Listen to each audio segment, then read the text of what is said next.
Sige na, start Sige na. na, start na.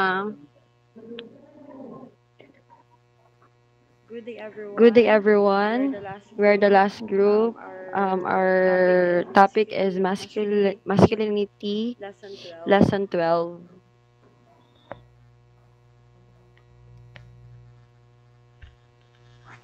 The emergence of masculinity. Uh, Carol Gilligan, renowned for her research on women's learning, observed that women's learning styles indicated that their socialized role as caretakers required them to look after young infants. So, ang mga babae daw ay required sila nga alagaan nila ang ilang mga anak niya. Pag ang mga lalaki kay narana sila sa gawas nagtrabaho, niya absent sila sa early years sa ilang mga anak niya. Mag-emerge ang masculinity sa lalaki once nga ma-de-associate na siya sa iyang mama niya. Ano, kanang magkahinay-hinay kay ma-adapt na niya ang masculinity niya. Bisag asa kung unsa man ang iyang ma-encounter sa gawas. Ora to.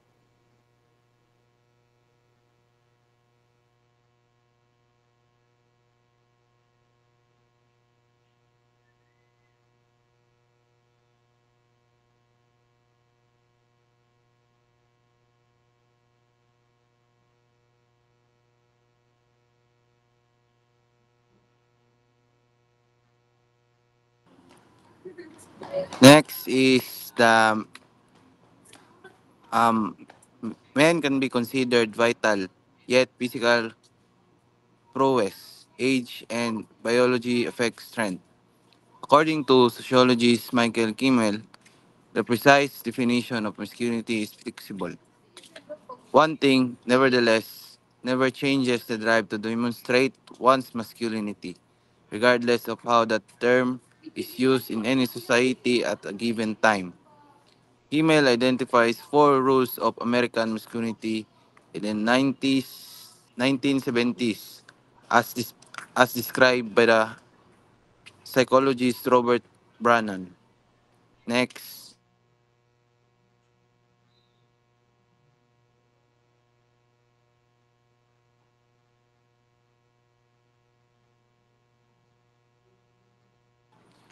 four rules of American masculinity. There are four rules. The first one is no sissy stuff. Masculinity is built on constantly rejecting femininity. Being an sissy is never a part of masculinity. Second one is be a big wheel. The size of your paycheck is how we judge manhood. Wealth, clout, and status are all markers of masculinity. As US bumper sticker put it, he who has the most toys when he dies wins. The third one is be a steady oak. His ability to rely on him in a crisis distinguishes a guy from a woman. And the fact that he resembles an inanimate object makes him trustworthy. A tree, a pillar, and a rock. The last one is send them to hell. Exude a fearless and aggressive demeanor. Take changes and live on the ledge. Take a chance. Next.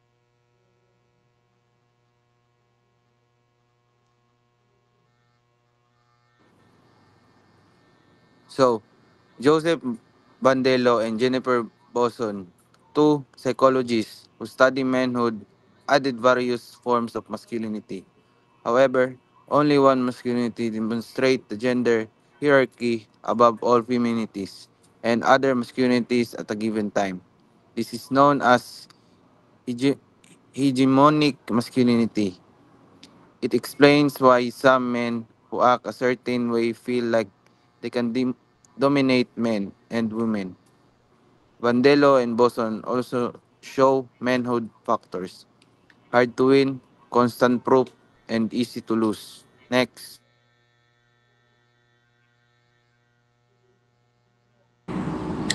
Proving masculinity. The fact is that masculinity is so strongly connected to a shared gender identity that men must constantly prove their masculinity to other men. Men perform their masculinity primarily to the to and for other men. They also compare themselves to other men as they did in childhood. Women, uh, women may even be objects or the means to impress other men. So, proving masculinity daw is ay often tied to shared identity among men, leading them to constantly prove their manhood to another man. This is done through comparisons, physical activities, sports, or even harmful actions like homophobia. And women may sometimes become objects used to impress other men. Next.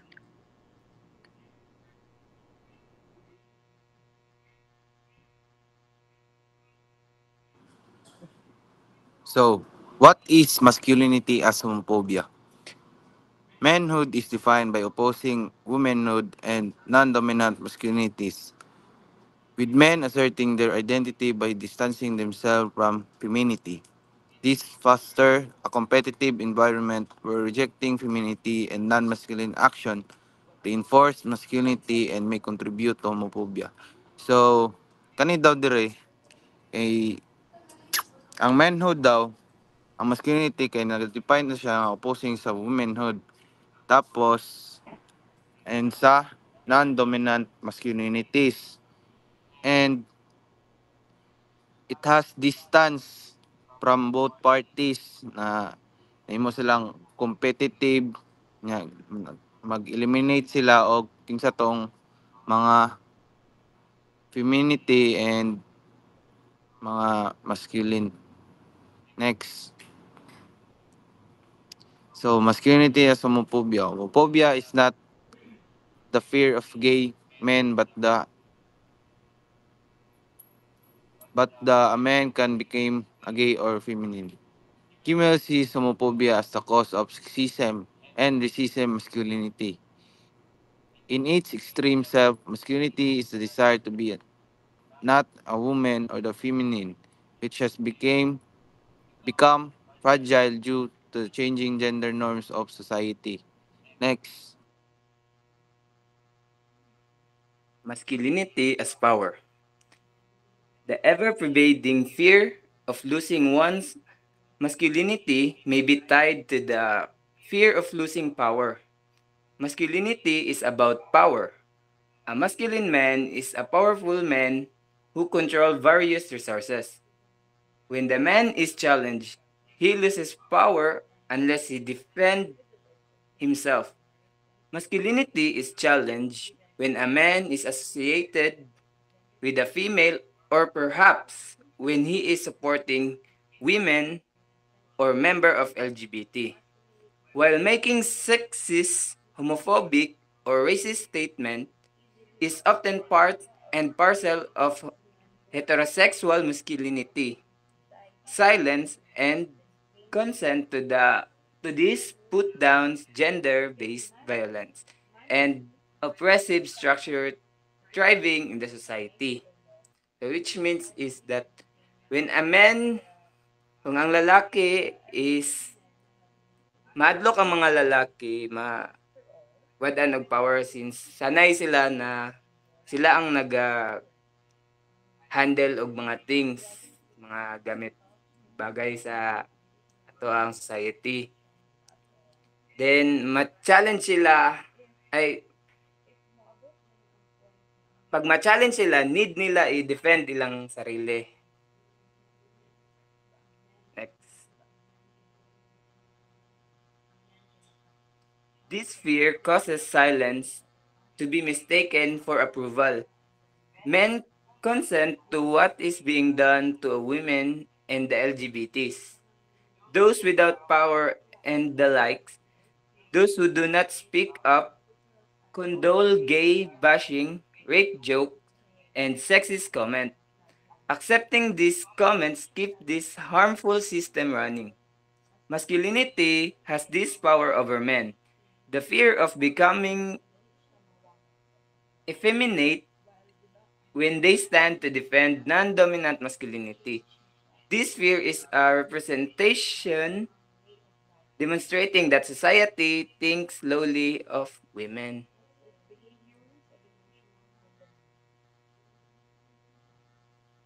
Men as masculine, generic, and male entitlement. Gender studies often focus on women and LGBT individuals, overlooking men's gendered experience. Men's gender is invisible due to privilege with no societal barrier hindering their access to resources. This exclusion for gender discourage perpetuates the idea that gender equality is a non-male, non-straight issue. While men benefits from various privilege, they are still constrained by societal expectation of manhood, which can lead to violence, action, and the oppression of non-dominant groups. Ang pasabot niya is gina-overlook sa society ang men. Nag-focus sila sa mga women and LGBT. Since nasanay man sila na ang men is powerful, so gina-overlook nila. Which that makalid siya sa mga lalaki to become addicted or mag-oppress siya sa mga non-dominant groups.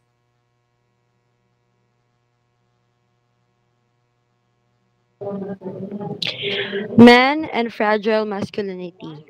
One buzz that surrounds masculinity involves what is called fragile masculinity.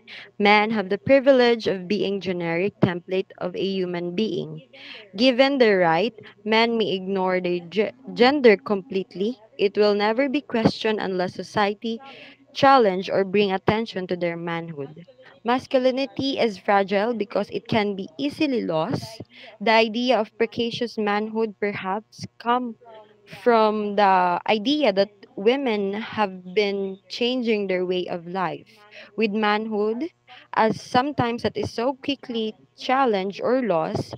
It is challenging to maintain manhood if the very thing men have used to define themselves is changing.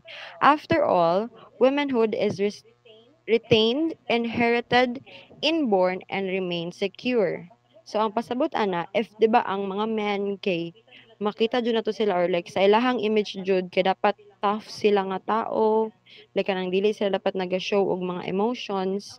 If ang man gani maka-feel na siya og anxiety and fear nga dili niya ma-meet ang cultural standard sa society about anang masculinity kay dili na to siya mosulod ang kanang mao na siya ginatawag na fragile masculinity. Ngano fragile ang masculinity kay dali siya mawala sa isa ka lalaki. While ang womanhood karon kay 'di ba naga-change man ang womanhood karon like the way ang ilahang life nila like through the years kay nagabago ang pamaagi sa mga girls. Next please.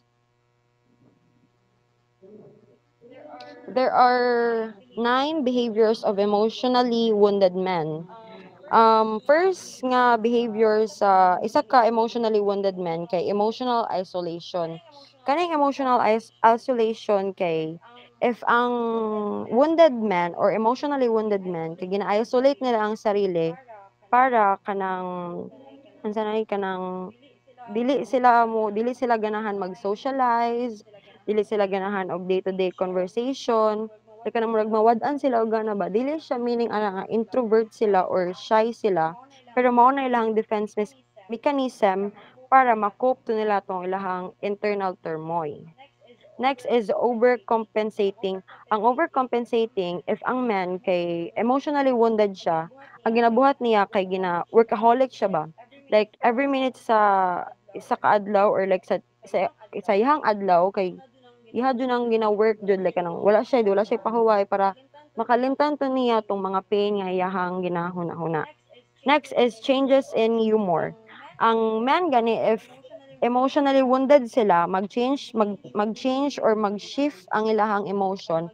Pag mag-shift na ilang emotion, dala nimo siya maingon na emotionally wounded ang isa ka men. Ang ginagamit ala nila nga murag mga humors kay cynically or katong sarcastic sila or like kanang mga dark humor. Next is difficulty with intimacy.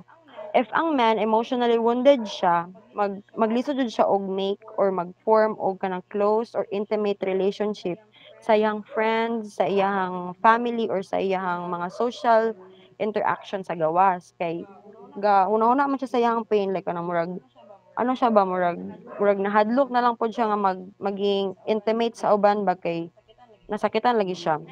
Next is increased irritability. Ang increased irritability kay mao ni siya like sa tanan man siguro ni dili lang siya sa men, but ang men man gud kay if irritability na sila kay dira to mo abot tong time nga mang dapat na gani or what nga na sila mabuhat na murag act ba nga dili na gani siya madawat. Kanang if ang men kay emotionally wounded sila dali sila maanoy, kanang dali sila mairita and miskaunsa pa ng mga emotions. Next is avoidance of emotional conversation. 'Di ba ang mga men kay makita man jud nato nga dili jud sila ganahan, dili sila hilig og mga drama ba. If ang men emotionally wounded sila, dili sila ganahan istoryahon or like kanang mag ano sila conversation ba nga makalid gani nga i-discuss ang ilahang feelings.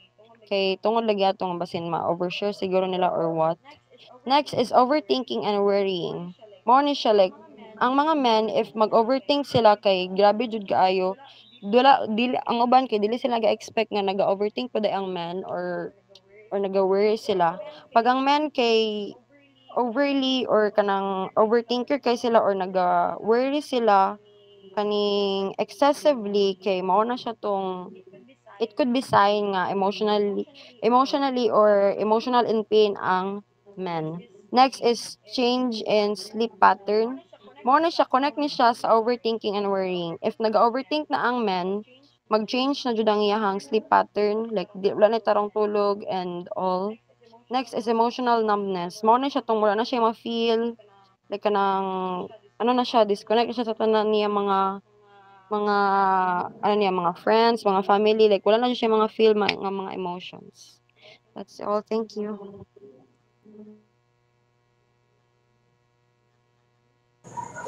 Hello. The responsibility of men is necessary to change men's attitudes toward gender equality to show them that it's also beneficial to be allies for gender equality. After all, takes cooperation between gender to change the sexist culture. Men's gender identity is rooted into their decision from women. It may be viewed as the cause of men's gender confusion. Unlike women who have been afforded to the same opportunity through the gender equality, unexpectedly, what men have to define their masculinity have taken over their masculine rules. Give, given its harmful nature, purpose, purpose on and traditional masculine masculinity could be the big step in the direction of global equal rights. So the responsibility of men is dili sa ito ang papel sa isa ka lalaki sa lipunan is mausab sa paglipas sa panahon, pero ang ilang responsibilidad kay nadya pun sa karon nga I mean dili siya mawala karon nga, like for example ang lalaki dapat siyang giver, siyang provider sa isa ka pamilya nga tulo ka magunlad sa isa ka lalaki, ang isa ay anang magunlad sa lawas sa isa ka lalaki, like for example mag-exercise siya panako sa lawas, mag-improve siyang sarili. Ang isa ay kanang mag-contribute sa iyang pamilya, like sa akong gingon nga provider nya, ang isa is kanang contribute sa lipunan. Kato lang. Thank you. So, So thank you everyone.